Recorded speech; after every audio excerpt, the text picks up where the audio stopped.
So if you see behind me, the case is getting pretty empty. I've got all the aircraft models, well, with one exception and maybe two little ones, packed up, boxed, ready for the movers.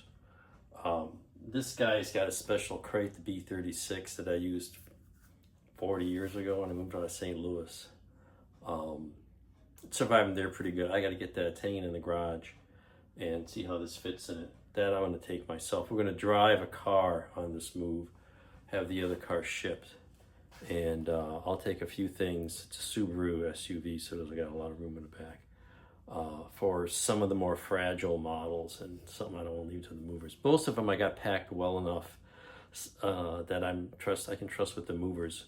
A lot of the aircraft, as you saw, I put 2 or 3 in a small box, and those go in a bigger box, and they're set so that they're not going to crush each other in a box full of popcorn or run into each other. They're on flat platforms with upholstery foam cut to shape to hold them in place.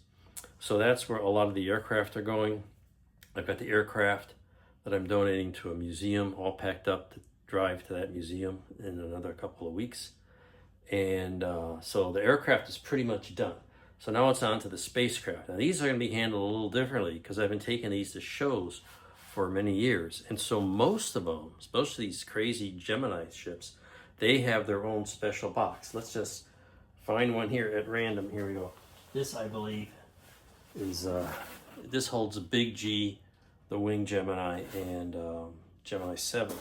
And so I have a box that I think it's got this Velcro on it, and it's got a tray that slides out, and it's all ready to go. Just put them in here, and then these are all set. And then I'll probably put several of these in a larger moving box,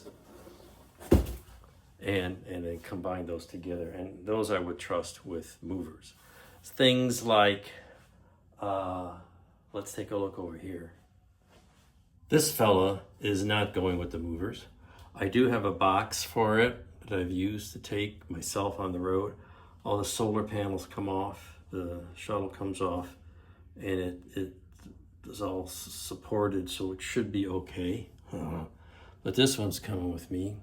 I have some old ones that are gonna need new boxes. For example, Viking has a box, but it's 51 years old and it's starting to fall apart. So I'm probably making a new box for that. Surveyor, I don't know what I have for it. It's built in 1966, 67 when I was in junior high.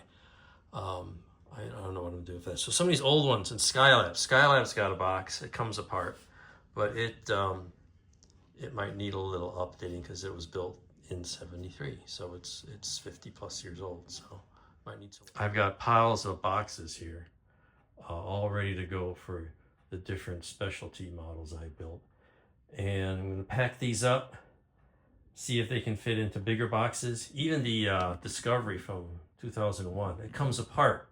So I've got a long, low box that'll fit in appropriately wrapped. So get all these boxes, put them in bigger boxes, and then see what's left. And that can be handled with new foam trays and maybe some popcorn. As you can see again here, the aircraft cabinet is just about empty. So, moving on to the spacecraft. I gotta show you some examples here. This box was made back in the early 1970s. It's for my Viking model. This is like the first box I put together with like foam in it to carry something long distance, and I had these flaps here to keep these from getting lower. And you know, it's got my iJust and Associates stamp on it. It's got, I put pictures of the model, NASA thing, even my return address from my dorm in Arizona and Tucson. But this thing's obviously in bad shape, so I thought it was time for a new one and an upgrade. So I found another box. This is actually the box that the Hermes kit came in, but assembled it doesn't fit anymore. So it was just the right size, and I did a similar thing, and you can see it fits in here nicely. Just need a little bit of foam. It's not going anywhere to hold it so it doesn't bounce around. And so that's how you protect these models. Another example. So the old box is going to be retired. It's got a little bit of a nostalgic take to it, but you know, that's the way it goes. Here's my space shuttle orbiter, super detailed, and it just, again, foam to hold it in place. And even here I put a foam to kind of hold it down so it doesn't bounce up. So that'll take care of that one. I had another box. I had the the Dragon kit, the same scale, and you know, it's just glued in here and would fit nicely. Only I sold that kit, but I also now have a Baran, I forget the name of the kit. It's the Russian kit in the same scale, and I don't have a case for it, but I think Baran's going to go in here now. So that's how this whole process works, and I'm going to be putting all the stuff that has boxes in, and we'll see what's left and create something for all that. The Gemini lunar lander is a little different. I use this kind of foam, and it's two parts. You see, this part holds the nose down, and that sits on here, and then the whole thing slides inside of this box, which is hard to do one-handed. But you kind of get the idea. It just keeps it from moving in any direction. And then that's trapped in there.